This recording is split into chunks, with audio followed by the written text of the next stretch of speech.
આ Chaturbhai park society છે, હરિણી વાળા રિંગ રોડ પર, અને લૂંટનો બનાવ બન્યો છે. આંખમાં મરચા નાખીને બેગ લઈને નાહી ગયા છે અમારા અંકલ, લીલારામ અંકલની.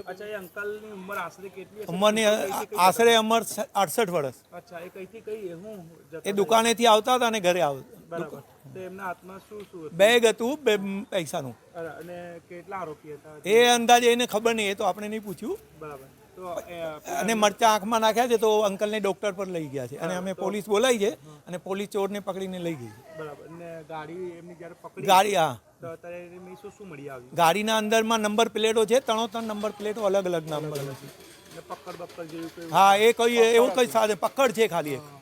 એટલે તમને શું લાગે છે કે એ લૂંટ જ કહેવાય ને, મરચું નાખીને લૂંટી એટલે લૂંટ જ કહેવાય ને. અને ગાડીમાં કાગળ પોલીસે જાણ કરી? જી હા, પોલીસને ફોન 100 નંબર પર ફોન કરી, પોલીસ આવી અને એને જો ચોર હતા એને લઈને આવી ગયા. શું નામ છે આપનું? મારું નામ પુરુષોત્તમ પિતાંબરદાસ ટીલવાણી. આ કયો વિસ્તાર છે અને શું બનાવ? આ વારસિયા ચતુર પાર્ક સોસાયટી છે. અહીંયા હમણાં બનાવ બન્યો છે. એમાં એક ગાડી પકડાઈ ગઈ છે અને ચોર પકડાઈ ગયો છે.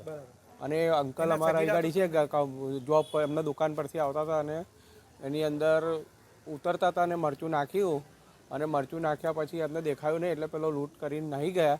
એમાં એક જણ પકડાઈ ગયો, એની ગાડી ચાલુ ના થઈ એટલે પકડ્યો અને એને પકડીને પોલીસને હવાલે કરી. દાદા શું કામ કરે છે? દાદા દુકાન છે. એ બહુ આપણને આઈડિયા નહીં. ગિફ્ટની દુકાન છે. એટલે એમનો જે બેગ હતી એ લઈને જ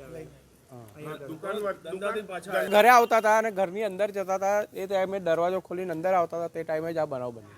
અને પેલા ભાઈએ મરચું નાખી દીધું એટલે કશું દેખાય ના. જે ગાડી પકડી તમે લોકો સ્થાનિકો, એ ગાડીમાં શું શું મળી આવ્યું? એ ગાડીની અંદર 3 નંબર પ્લેટ મળી છે, પકડ મળ્યું છે અને એક કાગળ મળ્યું છે. એ 12-1ની ગાડી છે, હમણાં જ છોડાઈ છે નવી. શું નામ તમારું? નરેન્દ્ર પ્રવીણભાઈ પ્રજાપતિ.